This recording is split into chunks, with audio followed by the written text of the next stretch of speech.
semuanya, selamat siang. Kali ini kami kelompok 1 tugas geografi kelas 11 C4 sedang berada di Gedung Naskah Perundingan Linggarjati. Gedung ini merupakan sebuah aset pelestarian budaya, pendidikan, dan rekreasi. Gedung ini berada di Desa Linggarjati, Kecamatan Cilimus, Kabupaten Kuningan, Jawa Barat. Buat kalian yang penasaran, ada apa aja sih yang ada di dalam? Yuk ikutin.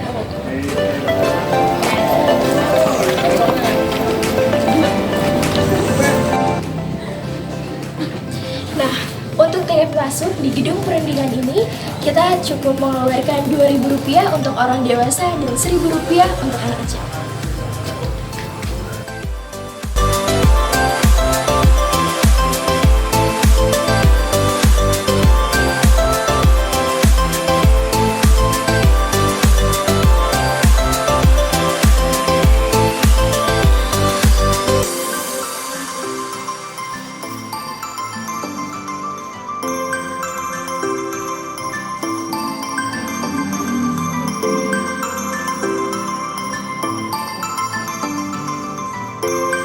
Warahmatullahi wabarakatuh. Selamat datang dan selamat siang kepada semuanya yang telah berada di Gedung Perundingan Linggarjati. Nah, yang mana bangunan ini telah menjadi saksi bisu bagi bangsa Indonesia. Nah, yang mana bangunan ini yang berada di Desa Linggarjati, Kecamatan Cilimus, Kabupaten Kuningan. Nah, mungkin di sini kami akan uraikan dulu, itu mengenai riwayat singkat Gedung Perundingan Linggarjati. Nah, sini dulunya pada waktu tahun 1918. Nah, ini bangunan ini kebetulan itu masih gubuk. Nah, itu milik Ibu Jasitom. Kebetulan dia orang Kuningan asli. Kemudian tahun 1921, Ibu Jasitom itu dipersunting oleh orang Belanda yang bernama Tuan Tersana yang punya pabrik gula Cirebon dan dibangun menjadi semi permanen setengah patah. Kemudian tahun 1930 dibeli lagi oleh orang Belanda yang bernama Panhos dan dibangunlah menjadi permanen sampai seperti ini dan jadikan Wisma Belanda. Kemudian tahun 35 sempat jadikan Hotel Store, kemudian 42 Jepang menjajah dan diganti namanya menjadi Hokai Ryokan. Kemudian tahun 45 sampai 46 ini Hotel Merdeka di sini. Nah, pada waktu peringatan sini dulu statusnya Mas Hotel yaitu Hotel Merdeka. Kemudian tahun 48 sampai tahun 50 juga sempat jadikan markas Belanda agresi militer kedua. Dan tahun 50 sampai tahun 75-nya dijadikan sekolah dasar, nah itu selama 25 tahun. Dan tahun 26 baru renovasi dibuka dijadikan museum sampai sekarang. Nah, kemudian untuk peringatan sini, nah itu terjadi tanggal 11 sampai 13 November 46, pemarapan 14 sampai 15, dan di Tanah Jakarta tanggal 25 Maret 47. Nah, itu perwakilan dari Indonesia, itu ada 4 orang, itu yang sebelah timur, yang diketuai oleh Sultan Syahrir, anggotanya Susanto, Tito Projo, Dr. Anan Apogani, dan Mr. Muhammad Rum. Kemudian dari Belanda juga ada 4 orang yang sebelah baratnya, yang diketuai oleh Profesor Insinyur Semerhon, anggotanya Panpul, Debur, dan Pan. Kemudian satu orang itu untuk penengah ringan yaitu Lord Kiran dari Inggris. Kemudian sini juga ada mutulen atau pencatatnya, ini ada Tolemena, Sudarsono, Amir Saifuddin, dan Ali Budiarjo. Nah, kuningan sini itu menghasilkan naskah persetujuan Linggarjati, yaitu ada 17 pasal, yang intinya ada 3. Yang pertama itu Belanda mengakui secara de facto dengan meliputi wilayah kekuasaannya adalah Pulau Jawa, Sumatera, dan Madura. Kemudian yang keduanya untuk pembentukan negara serikat, dan yang ketiganya negara serikat akan membentuk Uni Indonesia Belanda yang salah satu ketuanya itu Ratu dari Belanda. Nah, untuk posisi kuningannya seperti ini ke sana. Cuma yang ini ke sana udah ada replikanya, yang aslinya tinggal kursi depan. Nah, juga udah mengalami renovasi. Nah, ini kulitnya udah diganti ya, tinggal kayu sama besinya aja. Kemudian ada piano di sebelah timur. Ini juga masih sama, pianonya masih aslinya. Cuma ini juga udah rusak, udah nggak bisa bunyi. Kemudian lantai-lantai yang dalam mall ini masih asli semua. Nah, ini dari tahun 1930. Padahal udah pakai mesin gosok 2 kali, cuma warna tetap pudar-pudar. Bahkan bangunan juga masih sama, masih aslinya kecuali atap sementing dan sudah direnovasi. Nah, selama perundingan para delegasi juga nginep di semua, nanti ada kamar kami sebelah timur dari Indonesia dan Belanda. Indonesia 2 kamar, Belanda 2 kamar. Kemudian 1 kamar itu untuk ketua Belanda yaitu Profesor Insinyur Semerhon. Bisa dilihat yuk ke sana ke kamar tidurnya.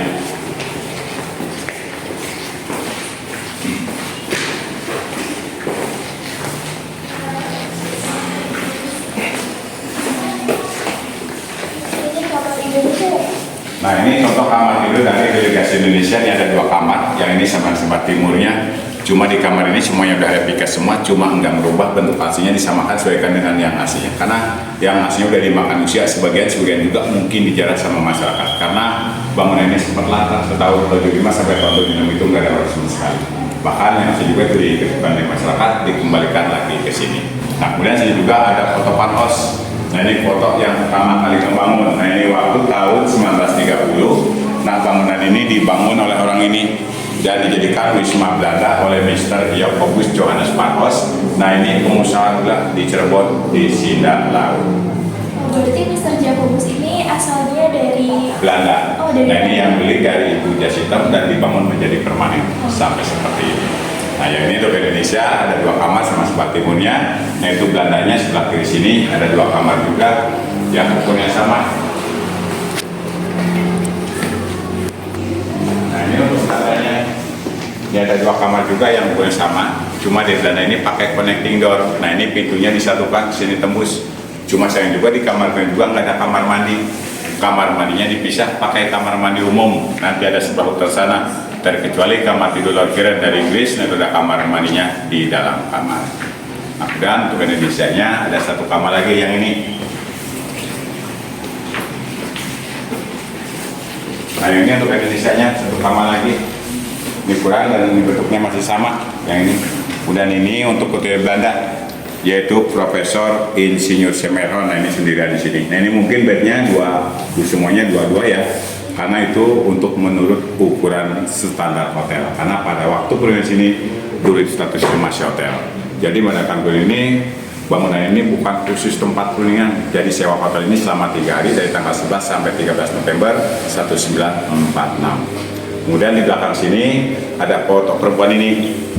Nah ini foto Ibu Maria Ulfa Santoso. Nah ini Menteri Sosial pertama Indonesia. Nah ini yang memberikan gagasan untuk mengadakan perundingan sini. Karena antara Jogja dan Jakarta terlalu jauh. Jadi ngambil tengah-tengah sini atas rujukan Ibu Maria Ulfa ini. Yang beralasan karena di sini udaranya masih sejuk dan hotel ini layak untuk dijadikan perundingan. Dan kebetulan Ibu Maria Ulfa ini dulunya itu anak mantan Bupati Kuningan. Dan kemudian juga hotel ini yang berada di Kuningan pada saat itu. Cuma satu-satunya hotel pertama kali yang berada di Kuningan pada saat itu. Mari kita lihat ke sana, ke ruang makannya. Nanti di ruang makan itu ada mebelnya yang aslinya. Ya, sebelah sini. Nah, sini ada foto bangunannya Denny. Nah, ini foto bangunan saat langsungnya perundingan tahun 46 seperti ini keadaannya. Nah, ini dari Jogja dan Jakarta ke Cirebon naik kapal udara ini yang bisa standar laut. Nah, ini berhentinya di Pelabuhan Cirebon di atas air. Nah, dari Cirebon ke sini naik kendaraan roda 4. Kebetulan saya jalan sama penerangan tahun 46 itu udah ada pada saat itu. Cuma mungkin jalannya masih rusak, masih batu-batu seperti ini, belum diaspal. Tapi nggak banyak berubah ya Pak? Tidak banyak berubah, kalau bangunan masih sama, paling renovasi aja, atap sama genteng. Ya kita lihat ke sini ke ruang makannya.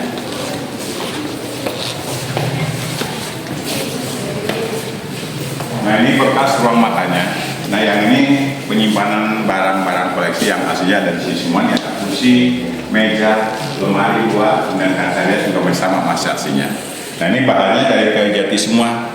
Dan di sini juga di dalam lemari ini ada keramik-keramik yang kelihatan besar, ini masih sama masih aslinya. Kecuali yang bawahnya itu udah replikanya, kemudian beda juga udah replikanya. Nah, teman-teman, delegasi Indonesia dan Belanda makan dan minum di kediaman Sultan Syahrial yang berada di bawah sekitar 2 km dari sini. Sedangkan ruangan makan yang ini adalah milik keluarga Van Os yang membangun rumah ini pada tahun 1930. Kita lanjut lagi ke penampungan airnya. Nah, di sini ada penampungan air. Nah, ini bekas penampungan air. Ini juga posisinya sama masih aslinya. Nah, ini ngambil dari ini dari Matahari Gunung Cermai. Nah, itu dari dulu sampai sekarang masih berfungsi untuk masih ngalir. Nah, ini mungkin fungsinya buat pendingin karena di sampingnya dapur, jadi ini khusus untuk pendinginnya. Nah, selama perundingan karena di sana nggak ada kamar mandi, nah ini mandinya ada satu ruangan di dalam sini.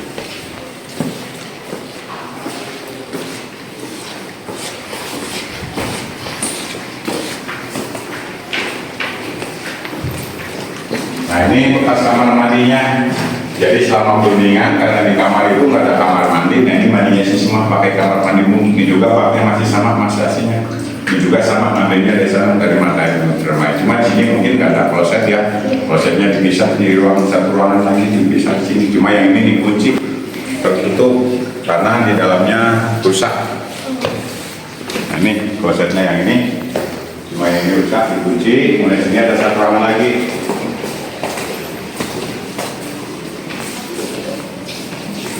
Nah sini ada ruang pertemuan Presiden Soekarno sama Lord Kiran sini, nah itu cuma 4 mata. Nah itu pun cuma 1 jam sebelum perundingan dimulai. Nah beliau duduk di kursi panjang ini. Nah ini gambarannya seperti ini. Nah beliau ikut berunding di sana karena sana sudah diwakili oleh Sultan Syahrir. Setelah pertemuan sini langsung balik lagi ke Jogja. Ini juga bersama masasinya, cuma kulitnya juga udah mengalami renovasi. Kemudian sebelah sananya bekas kamar tidur Lord Kiran yang dari Inggris. Untuk penengah perundingan, ini piring sebelah sini. Nah ini piring sebelah sini untuk penengah perundingan mediatornya seperti ini. Cuma juga udah ada tiketnya. Cuma yang ini istimewanya ada kamar mandi di dalam. Mungkin dulunya mungkin VIP-nya. Cuma juga kalau sudah ada pikat, lantai juga ada pikat. Tinggal baknya aja yang aslinya. Nah perlu diketahui juga sama ada semua. Nah ini untuk mengenai luas keseluruhan. Nah ini batas pagar bawah sana keliling, yaitu 2,4 hektar. Nah di belakang bangunan ini dulunya itu perkebunan dan semua, cuma nggak ada yang rawat, kami jadikan taman yaitu 182, luas pengasirin yaitu 800 meter persegi. Yang sekarang dikelola oleh Dinas Pendidikan dan Kebudayaan Kabupaten Kuningan. Cuma ini dilindungi oleh BPCB, yaitu Balai Pelestarian Cagar Budaya Serang Banten. Nah, Serang Banten itu mencakup 4 wilayah, DKI, Lampung, Jawa Barat masuk ke sana ke Serang Banten. Nah, mungkin itu saja yang kami dapat informasikan. Kurang lebihnya kami mohon maaf. Wassalamualaikum warahmatullahi wabarakatuh.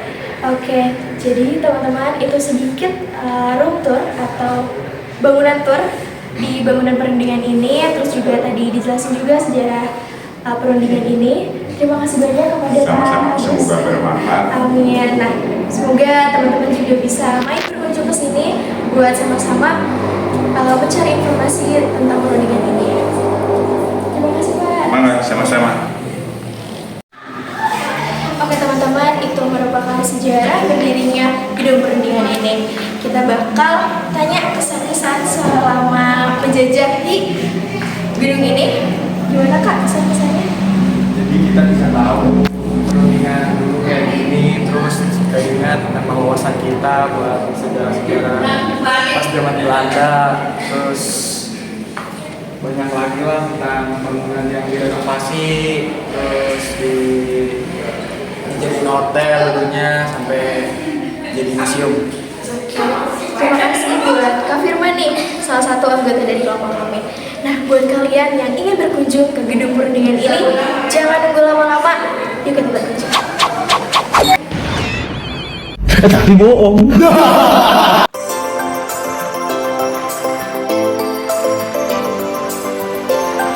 Sudah? Males banget yo.